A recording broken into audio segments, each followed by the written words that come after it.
What's up everyone, it's Sprometheus, and today I'm getting a taste of James Hoffmann's Mylk. James Hoffmann's Mylk. James Hoffmann's Mylk. James Hoffmann's Mylk. James Hoffmann's Mylk. Okay, so now that some of you have a weird image in your mind, let me clarify a bit. If you recall, a little while back, James did a video about creating a better milk alternative, and showed us how he helped develop a new option for the barista market, and recently he sent me a sample for my input. Of course, as we all know, the alternative milk market has pretty much exploded over the last few years, with brands like Oatly becoming household names both inside and outside of the coffee industry. But they aren't the only ones who make a product that's geared towards us baristas.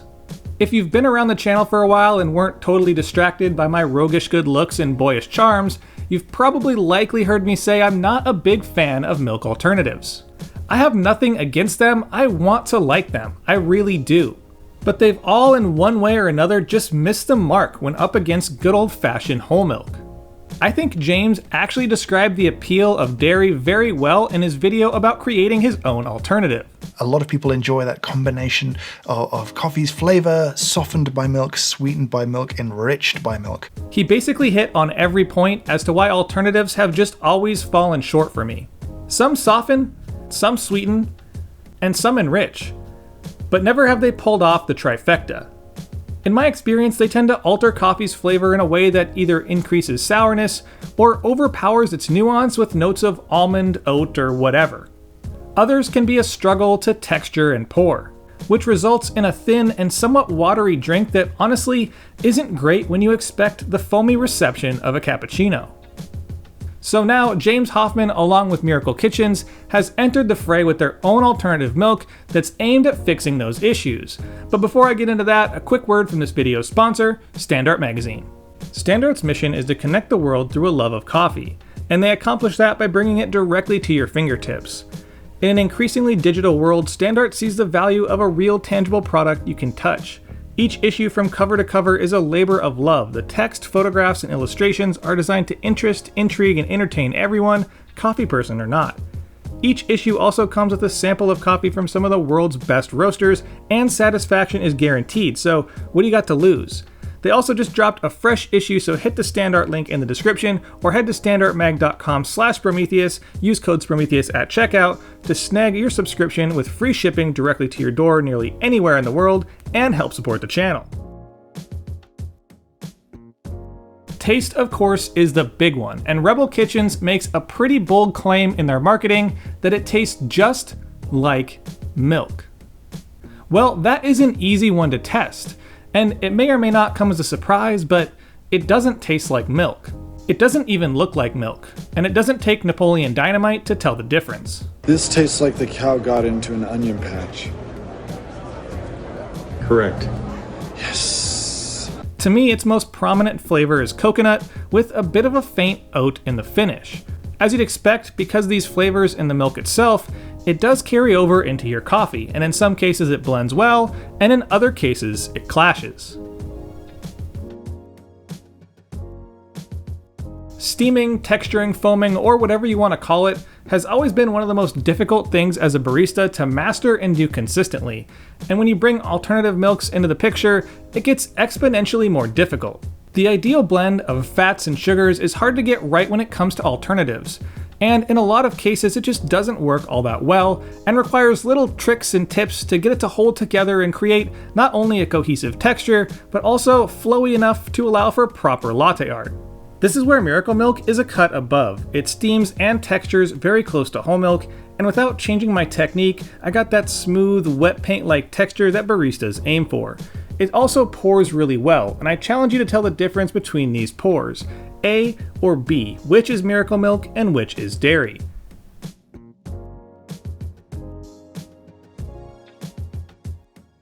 If you guessed A is Myracle, then you are correct.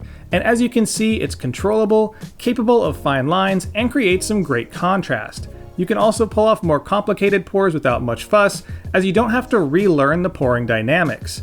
Even better than the Califia Farms Barista Oat, and leagues ahead of the Pacific Almond that creates some weird coagulated texture as soon as it touches coffee. So it's fair to say James's milk does steam and pour very similar to dairy.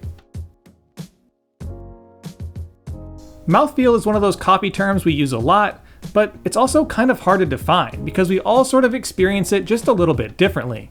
But in terms of dairy foam, I'd say I expect a smooth blend of density with a certain cloudy lightness. The mouthfeel from the Myracle Mylk is just as difficult to describe, but I would say it falls somewhere on the spectrum between dairy and plant-based.